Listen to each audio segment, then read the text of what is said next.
He will tell us his story and the message he has, and then we'll start the other part. Hi. Thanks, Charlie.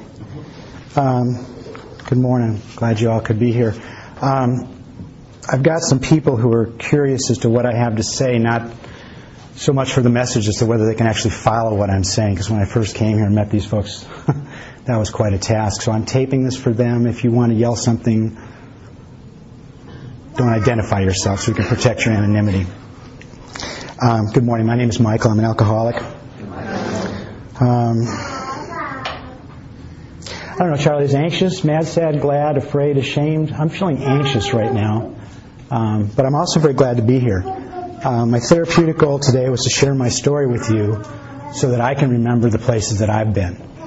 My family goal is to do this well so it can reach everybody here. And so with that, my personal goal is to just try to stay out of the way. It's been 258 days since my last drink. I'm grateful to have the chance to talk to you today. I've got a few things I do want to say. And then, as my sponsor advised me, I'd really like to help. So please, if there are questions you haven't thought of to ask yet or been willing to ask, please ask me and I'll do the best I can to be honest and answer them. I came to the Herrington Recovery Center on October 31st, 2004, Halloween, because I couldn't live the way that I'd been living. Honestly. I didn't want to die. And like many of us on this part of the path, death was pretty close. That sounds kind of harsh in the light of a nice Saturday morning, but that was the reality of what was going on. That's what it took for me to decide to go to any length to get better. My disease and my dance with it, and I was a willing participant, had blinded me to the truth. I mean, I was in the classic state of denial. You know, the fact that I was human, that I was flawed, that I had this disease, that I didn't know how to do anything about it, was unacceptable to me. And so my conscious mind blocked it. It's hard for me to see now, except through the other people that I try to talk to and that I try to work with. And I see them doing the same thing. I was sick with this disease. I was also very defiant. My life was filled with lies because I was afraid, because I was resentful, and at the bottom of it all was a lot of self-pity. Why did this have to happen to me? What did I do to deserve this? Why was I back in yet another treatment center? I was trapped, that's why. Because I was quite literally beyond human help. Psychologists had tried, doctors had tried, family members had tried, even therapy at a pretty reputable treatment institution tried, and it didn't work. Because I didn't know what to do, and I didn't know how to find the path that would lead me out of that quicksand that I was caught in. My background is quite normal. I'm the eldest of what were 3 boys, born to my parents. Lived in the suburbs of Milwaukee, went to schools. I mean, it was all very nice. My parents' only sin was in loving me and in convincing me that, whatever I wanted to do, I could achieve. If I worked hard enough, if I did the right things, it would all work out. As I said, I had 2 younger brothers, 3 years younger and 9 years younger. They were vibrant. They were very much alive. And they very much looked up to me. And I had all the advantages, all the schools, all the economics. We played tennis, we swam. I mean, there was nothing tragic about the way I grew up. But I was never satisfied with that. I was never grateful for any of that. Because there was always something missing. I never quite knew what it was. But something was missing. There was some itch I couldn't scratch that kept me feeling uncomfortable. The first time that went away was what I'll call my first real spiritual experience, an experience dramatic enough that it changed the way I looked at life. I was 15 years old, nervous. We just moved to a new high school, and there was a school of 450 kids as opposed to 30, and I wasn't a jock, I wasn't a greaser, I wasn't in any of the cliques, I didn't know what to do. But I was at this beer party. And they said, here, have a beer. And I had a beer, and people started talking to me. And, I got calmer. You start relaxing. There's some people nodding their head out there. It's happened to them too. You just start relaxing and you start nodding, and that's what the society lets alcohol do. But it went way deeper than that for me, because that was the only way that I turned off that drive. That's the only way to scratch that itch. It's the only way it stopped. All of a sudden, for a little while, everything was okay. So armed with that information, and actually supported by society, drive down the road, drink this, buy this, do this, bars, restaurants. It's what people do. That's the drug that society has said is okay. So I'm 15. What do I know? It's got to be okay. So I went off into life, and got out of high school okay. I went into the right college, went to graduate school, got good grades, got a good job, married the girl next door. Storybook tale. 23 years we've been married. We've known each other longer than we didn't. 2 beautiful daughters, 14 and 11, young, smart, vibrant, full of life. Dogs, horses, cats. Career. I was a corporate investment banker. Guy with the suspenders and the planes and the big deals and all that jazz. I was in control of my life. I was doing all the right things, except, when it didn't go right, then I had to use the tool I had to escape, because I never learned along the way how to cope with it any other way than to just go escape. So I'd go crawl off onto this little island by myself with friends. Didn't matter. I could be in a crowd of people and be off by myself. It was always alcohol that brought me there. In college, you try drugs in college. At least that was the norm when I went. So I don't differentiate between the drug I use that society allowed and the drugs that other people fall victim to. I think we're all heading for the same place. It's just a question of which way we choose to get there. And some roads take you to where I got a little quicker than others. Some of these chemicals will do that. But for me, it was always the same objective. And my parents were very proud of me. On the outside, I looked good. The screen that I put up and then the life I projected was fine. When I came in here, the one most striking thing about the impact letters I received from my family and friends was that they didn't really know what I had been living with this whole time. It never showed. I never let them in deep enough. I was always able to control it. And besides, everybody will forgive it if you have too much to drink once in a while. And you hide the drugs, and your friends hide them for you. And so that all gets protected across. My parents never knew any of that. But it was the same thing. It all looked good. Cars, houses, horses, career, money, country clubs, all that jazz. It's a wonderful life. As I look at it now, I can't believe that it didn't satisfy, but it didn't. Because like in The Wizard of Oz, there was something really different going on behind the curtain. And that was my disease. I just needed to escape. I drank daily. They asked me, do you drink every day? I'm like, oh my God, since high school. What are you talking about? Do you drink coffee every day, Charlie? I asked him. He said, yeah, but we got different things going on with that. It's not having the same effect, or I'd have to do something about it. A daily escape to stay in the world. That's what I had to have to keep my grip on the planet, to soothe. All that stuff. And there really were no consequences. Nothing too severe. I didn't have even a DUI or the threat of one until 2003. So for 27 years, nothing. Bad days at work. Fights, arguments. Well, dented the cars a few times. Embarrassed my family once or twice. Scared a mom whose kid I was playing with at the airport in Minneapolis. I was coming home, delayed flight. When you're in airports, you drink. And I drank and started playing with this kid and scared the kid's mom because I was kind of dancing around with her. I wasn't that stable. But that doesn't look from the inside like what it looked like from the outside. So I didn't see it because, again, this denial thing was really working. And it was well supported. I wrote down a Japanese saying that really describes the turning point for me, which goes, the man takes a drink, then the drink takes the drink, and then the drink takes the man, and that's what happened to me. somewhere along the line, I gave up trying to figure out exactly where. It took over.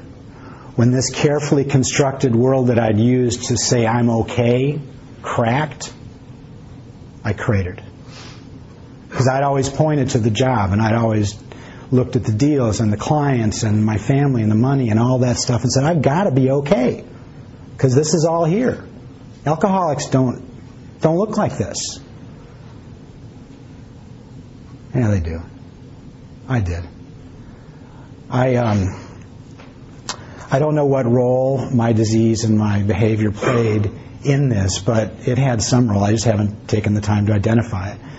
I was released in a corporate downsizing, which I had financed for many, many years, but now it's finally happened to us. And in essence, told to leave a business that I'd built in over 15 years. That was me. I didn't have any other life outside that. A little room left for family, kind of carved that out, but that was what I looked to as proof that I was okay. And when that left, when I lost that, I had nothing else. It's like one of these sinkholes that you read about in California. Something shifts and all of a sudden you got a crater that goes for miles down. And I fell into it. I can skip the rest of the stuff. I mean, the war stories, the parties, the drinking, all those things that I heard never really did much for me. They didn't keep me sober. And they were pretty scary. They're not going to mean much to you. But I will talk to you about some of the events that led up to my decision to come and finally, honestly, seek help. I had to give up. I don't know if it was Plan B. I think I was on Plan Z in terms of another career search. This didn't work, that didn't work, the other didn't work. It was 2 years in. And I still couldn't find anything that I wanted to do or that somebody would let me do. And the fact that I was alcoholic and a little bit off, that people could sense that, even if they couldn't put their finger on it, never occurred to me. I just thought, there was something wrong. So I didn't know what I was going to do. And I just took the summer off. I got about a week into that summer break, because I'd been drinking pretty much that whole week. And, it finally, as these things will do, boiled out into the open. My wife found me passed out down the basement Friday afternoon after I came home from downtown trying to get a job, working with the consultants. And the paramedics came. She couldn't arouse me. Have you been drinking, sir? Oh, no, not me. I don't drink. Speed up the story, I ended up surprising the doctors. We were having this conversation. He was trying to test lucidity and where I was. And I was doing pretty well with my name and my address and social security number and things like that. And then the report came with the blood alcohol content. He looked at me and says, well, congratulations. I was like, well, I'm feeling pretty proud of myself. What for? He says, you actually have the second highest blood alcohol content we've ever recorded here. You shouldn't even be talking to me. And I was like, well, see, I can handle my liquor. I always could. I was the guy that was the driver. I was the one who would take care of it. He says, but actually, in a way, you won. You know why? Because that is the highest blood alcohol content we've ever seen that lived. First guy didn't walk out of there. And I did what anybody sensibly would do, confronted with the fact that, what am I supposed to say? I don't drink, honey? That I'm okay? No, I said, I need help. I don't know how to stop. And I didn't. And so off I went. To another institution, internationally renowned. This was the place. Did the research, did the homework. This is where we fix people. You'll recognize the name if I were to give it. But, 3 days of detox up to the plane. I got up there and they proceeded to educate me about alcohol. And the more I learned about it, the more I realized that I really needed to be careful about my drinking. They talked about surrender, and I said, yeah, I'll surrender. But I'm a banker. I carefully negotiated the terms of my surrender. I had control over it. I had my rules. And yet a week before I left, or 10 days before I left, I knew I was going to drink. I knew I was going to drink at the airport before I got out of Minneapolis. And that calmed me. I was calm then. My counselors chalked it up to finally surrendering, to getting in touch with my spirituality. And that's what they wanted. So, hey, here's lip service. I'm an expert. Investment bankers are the only people I know that can lie to you, get caught, switch lies in midstream, and still think they've got you with them. And most of the time they do. It's fascinating. So all that 28 days away from my folks, whatever amount of money, got me a coffee cup. And 87 minutes of sobriety. Now, if you subtract out the drive time to the airport, that's pretty expensive because it was at least an hour drive. And so we go back home. I'm cured. Honey, I'm back. Well, God sort of saw that and He turned the page. He said, okay, chapter 2.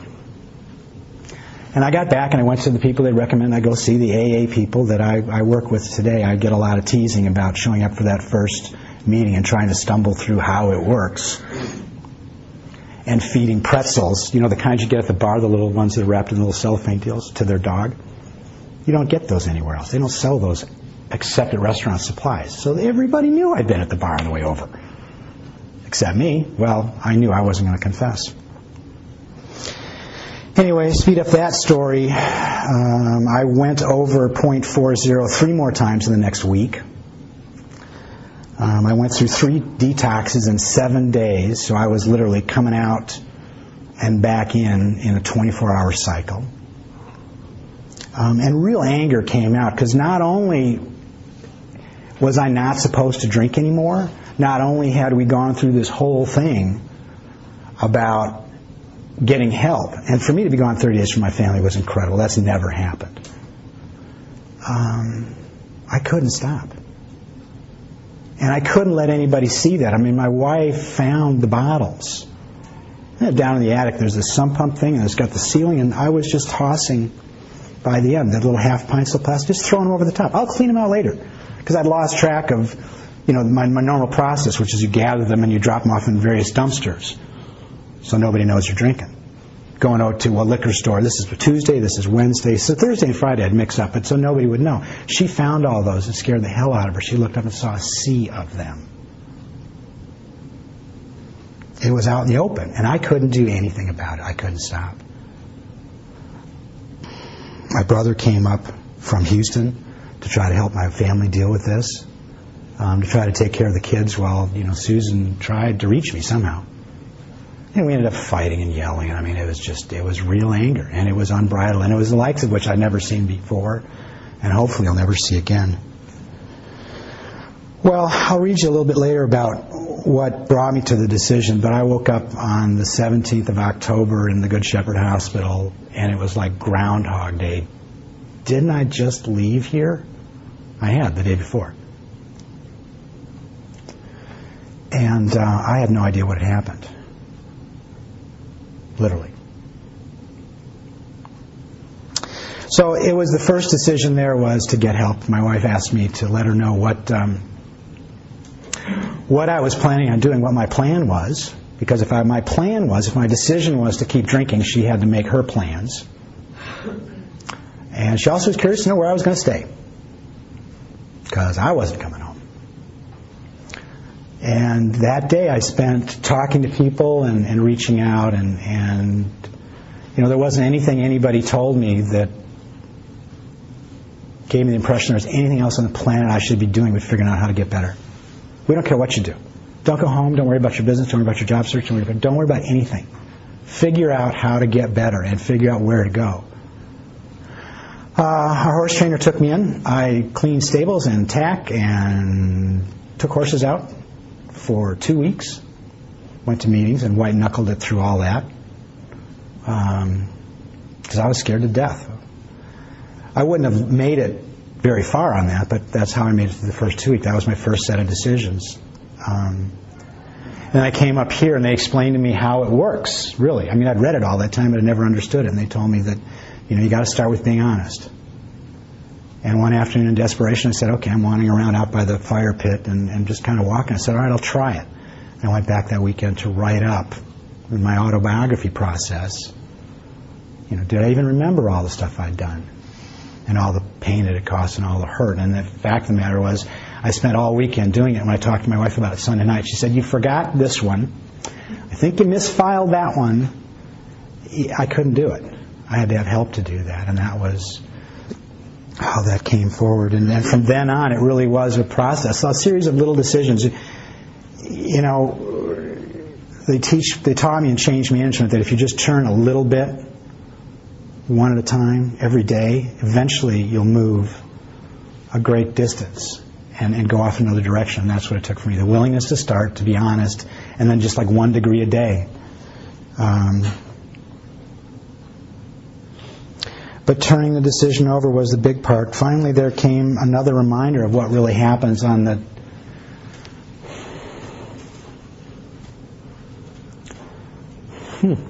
I was on my way to your group. Excuse me. And I got a phone call from Houston. My brother Mark was in the hospital. His liver had failed. Over the course of the next 2 days, his liver shut down, his kidneys shut down, his heart stopped, and he died as a direct result of untreated alcoholism. You know, you've all seen ER. You know, that was it. 3 years and 3 days my junior. And he came up to help me. So he did. You know, at that point, you recognize that you can't do it. I recognized I needed help, and I couldn't find anywhere to turn but where Charlie and Wendy and Dad pointed me.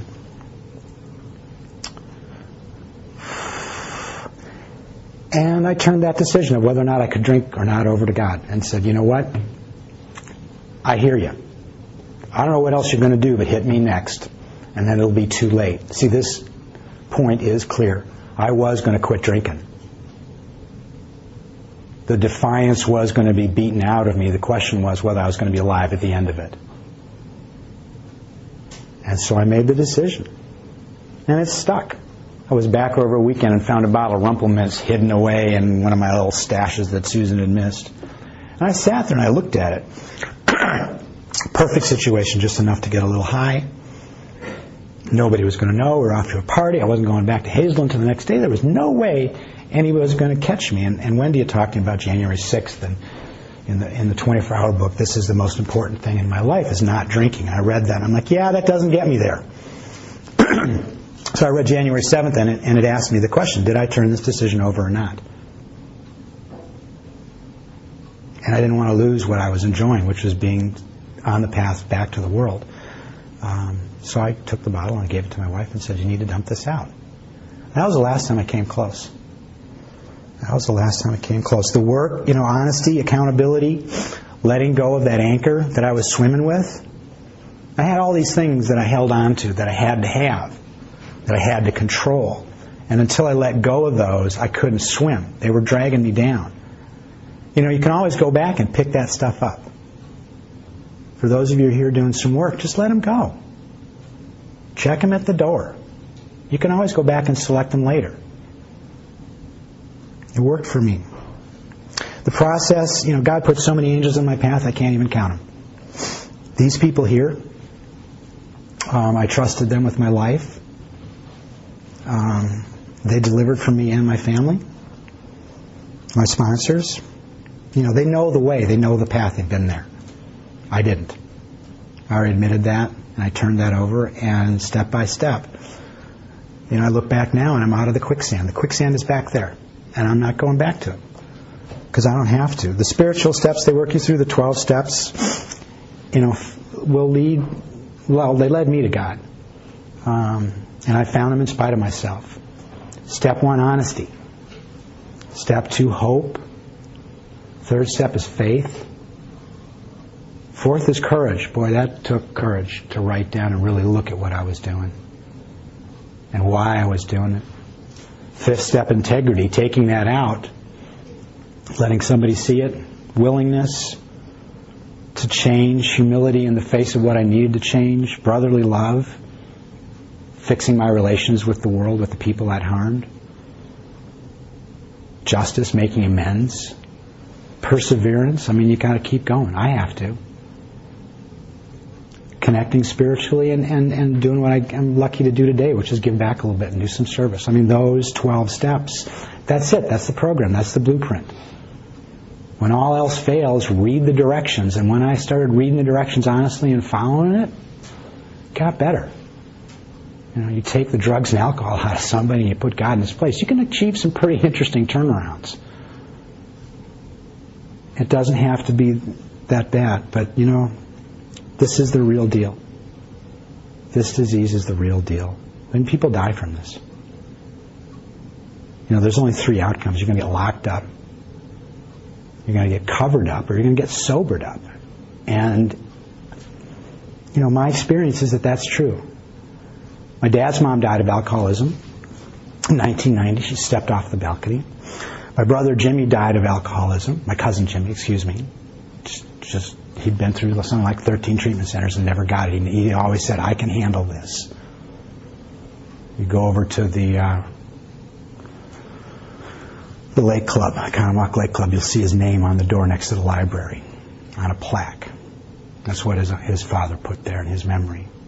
No accidents here. The day after I tried to be honest and start actually working on it was the first day I went in there and I saw that. I saw where my cousin had been and what had happened to him and the choice that I was presented. Little signs along the way. My brother Kenneth died. I told you about my brother Mark. I mean, it's no joke. It's no joke, and it hurts. And it hurts the family most because at the end of the day, you know, it's my brother's wife that still is in pain on that. He's gone. She's living on with that and looking back to see what she did, what she could have done, what she didn't do, what did she fail, what was that all about? I've got a letter that was written to me by my daughter when I was here, and it sort of sums up what happened to my family. Debbie Adamus asked me to write you a letter regarding my relationship with you. She's 14. As much as I do not want to do this, I'm going to, since it's supposed to help you get better. When you made the selfish decision to keep drinking or even to start drinking, you thought it was only hurting you, but it wasn't. It was hurting everyone. Not just Mom, Lee, and I, but also Mom's side of the family. I'm not too sure about your side. No, neither am I. But I do know that Uncle Mark and Aunt Diana want you to get better. And there are also our friends. The Simons have been with us every step of the way. My friends in general have been unbelievably helpful and supportive.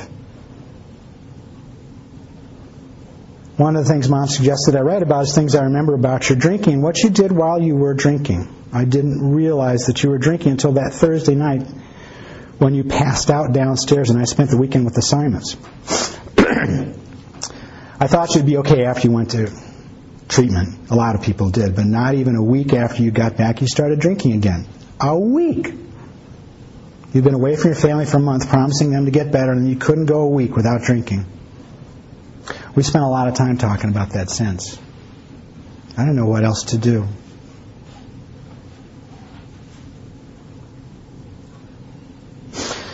Speed up the story. I'll skip down some of it.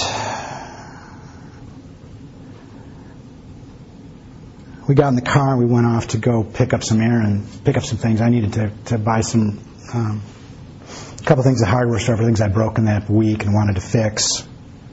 That was what I told everybody. The reality was I was out of booze. And my wife wouldn't trust me with the keys unless she thought I was going to go out and drink and then try to drive back. So, you know, she had to take Aaron with me. Okay. On the way there, we stopped at the gas station. You wouldn't let me go in with you. I insisted, but you wouldn't let me go in. I trusted you. I trusted you not to buy something to drink. You were fine in Home Depot, but then we got in the car. You were driving back home, and you locked your arms on the wheel and were swerving side to side. You were also muttering stuff I couldn't understand. You didn't know where you were going. You wanted to keep going. We went to the bank. I was able to help you turn into it, but not successfully. We're in the ditch by the side of the road. I told you just to stay there, and I'd call Uncle Mark to come and get us, but you floored it across the highway. If that car hadn't slowed down, it would have rammed right into my side of the car. I could have died because of your selfish mistakes. I drove the car back from Carlson's old house, which is like a quarter of a mile, because you had passed out completely. When I got home, I ran and got, well, she didn't finish that sentence. I hope you know that I plan never to get into a car while you're driving. Again. Ever. I don't care if you've been sober for 20 years. I'm not doing that again. It's funny, when I was at the Simons for the first time, Heidi told me that I shouldn't get into a car with you until you've been sober for a while. It's going to take a long time for me to forgive you for that. You know that I love you very much and I want you to get better, but I'm so mad at you for screwing up our family. I haven't been able to sleep since the car incident, or at least not as well as I'd like to. For a few weeks after that, every time I closed my eyes, I saw you with your arms locked at the steering wheel. My sister isn't quite sure what's going on. I think she's really frustrated. Mom is Mom. She's been amazing and helpful and supportive, even after you screwed up again. Yeah, I mean, and I was fine. That's my experience. My strength now is that I was able to change with God's help and the help of the people that kept me accountable to staying on that path, the things I lived with. I don't live with lies anymore. I live with the truth as much as I can. I don't live with fear anymore. I live with faith as much as I can every day. Instead of resentment, I work for acceptance. And instead of self-pity, I'm grateful for what I have. You know, what you feed grows. And I was feeding all the wrong stuff. This was what I sought earlier. This feeling, this ease and contentment that the drink gave me that time at the beer party in high school, it didn't last. This is lasting. This is what I was looking for. You know, God didn't make this world wrong. He didn't make it so I couldn't survive in here. It works. I was the one making the bad choices. I chose attitudes, I chose actions that it's just wrong. You know, and I'll kind of forgive myself for doing that. I'll forgive myself more for when I didn't know, but it's harder to forgive myself for after that information was given to me and I chose not to act on it. That was a choice. Because I knew there was a different way. That's not ignorance anymore. That wasn't a default option anymore. That was a decision. And I needed to make the right one. On 10/17, I started to choose differently. I chose hope and to move that 1 degree every day, and it got better. My hope is that those of you who are still suffering from this, who haven't made a decision, take a good look at that. Because it's important. Because only you can make it. Nobody else can. Charlie can't help you do it. Your parents can't help you do it. Your wife can't help you do it. Your kids can't help you do it. Nobody can help you do it. You have to do it. That's the deal. The addiction is between the addict and God. You have to figure out how to live here. The family members, I hope you realize that. And face it honestly, because that's the hardest piece of this whole deal. It's maddening. We're working with some people now, and I'm watching myself go through what I did. And I'm on the other side trying to help, and what his family's going through is terrible because they're still struggling to try to realize that he's going to do what he's going to do. And that they need to, be supportive, love him, but they have their lives they have to live. And that's tough stuff. But it goes back to the stuff in the back of the Blue Book. I mean, A, we were alcoholic and could not manage our own lives. B, that probably no human power, that's all of us, could relieve our alcoholism, and that God could and would if he were sought. For me, it's been kind of like the prodigal son parable. I mean, I came back, and when I woke up, everything was still there. My family was still there, find a new career. That's not always the case, so I consider myself to be very lucky, and I wish everybody that same luck. I got 2 things I'd like to share with you, and then I'll ask you for some questions. This was the best description I ever heard of what my decision was like. When we walk to the edge of all of the light that we have and take that final step into the darkness of the unknown, we must believe one of 2 things. Either there will be something solid for us to stand on, or we will be taught to fly. Well, I'm here to tell you, believe both of them. Because this place is something solid to stand on. You can regroup here, you can make mistakes, you can figure it out, you can do the work here. and you'll learn to fly. I've got one more little recent note my daughter wrote I wanted to share. And this kind of goes to the promises. So to set the scene, is Friday, June 3rd. It's 10:20 in the morning. I'm in a middle school gymnasium. It's 8th grade recognition ceremonies. There's a class of about, it's about 150. There's probably 700 people in the gym, all stacked up. I'm up on the bleachers, and I sat on some gum. I mean, those pants are ruined. I'm just stuck. I couldn't get up. It's hilarious. And I'm fussing with that, and I'm trying just it doesn't matter. Just, let it go. As opposed to, that could have triggered an explosion in the old days. Anyways, through the course of the program, the principal is kind of trying to put some life into the program. He's reading little notes, from the 8th grade class that they wrote over the last week to their teachers or the janitors or their friends, and it's kind of neat.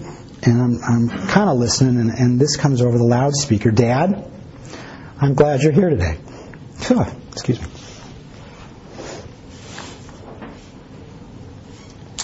I believe in you. I trust you. Love, Aaron. I mean, that's all the emotions in the world in about 16 words. Thanks for letting me share.